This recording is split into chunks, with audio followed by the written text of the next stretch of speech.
Much of the online excitement over the repairing of Keanu Reeves and Winona Ryder has little to do with their previous on-screen couplings and more to do with what they symbolize about a decade and a half in film. Does anyone really remember Francis Ford Coppola's opulent imagining of Dracula for their stiff, awkwardly accented, chemistry-free scenes together? Was Richard Linklater's A Scanner Darkly known predominantly as a vehicle for the two stars to showcase their rapport? Did they even share a scene in the private lives of Pippa Lee?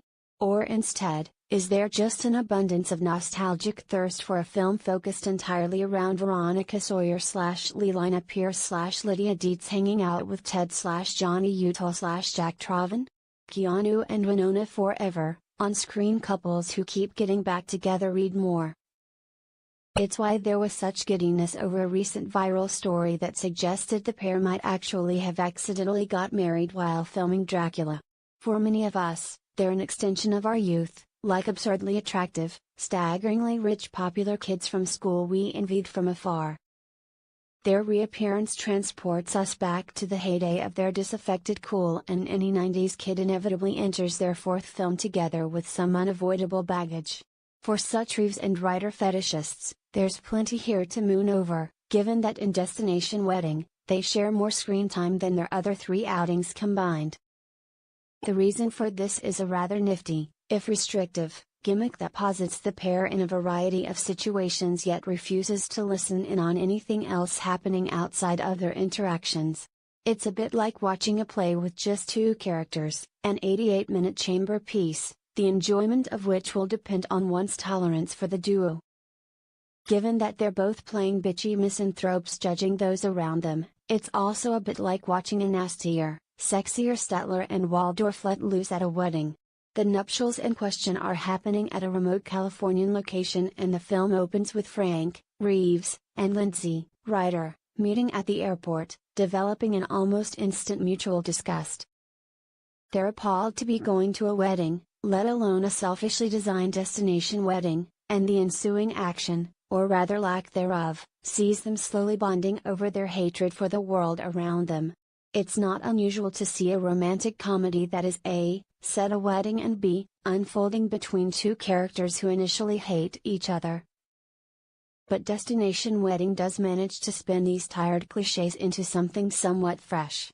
While the backdrop is familiar, the script's bracing cynicism turns it into a hellscape for our leads, who balk at the extravagance on display. Given that we're not even given the chance to meet the bride and groom. All we have is acerbic commentary provided by two people who hate them both and most of the other guests while they're at it. Writer-director Victor Levin, who brought similarly astute rat-a-tat dialogue to the underrated TV comedy Survivor's Remorse, taps into that clandestine thrill of quietly berating those around you with someone who's on the same, bitter page. While some of the dialogue does border on overwritten, "Why would you want me to perpetuate my circumstances?" etc., there's enough wit and finely observed pedantry to make up for the occasional indulgence. In a slight film that's almost wall-to-wall dialogue, the pair criticize everything from each other to people who confuse formally with formerly to political correctness to wine bottles with screw tops to those assholes who take a free sample of salami at the supermarket and then drop the toothpick on the floor after. Such a barrage of unending nastiness might not be to everyone's taste, and at times it can get a bit grating, but if you've suffered through enough weddings as a singleton, it might prove to be a rather addictive tonic. The pair share an easy, spiky chemistry, and Reeves in particular shows himself to be surprisingly skilled at delivering such bile-filled dialogue. Given the staginess, Levin tries to force a few scenes of broad physical comedy with little success, although he does mind some laughs from an awkward field-based sex scene. "There's kelp at or near my vagina," Ryder complains as Reeves thrusts, bored. When the film inevitably lurches toward romance, it's slightly frustrating that out of the two, it's Ryder's character whose cynicism melts into affection. It would have been far more interesting to see a gender switch there, but still, the script mostly keeps its characters true to themselves. There's no grand declaration of love, just the slow, oddly touching realization that sometimes, the person who hates the same things as you just might be the person you hate the least.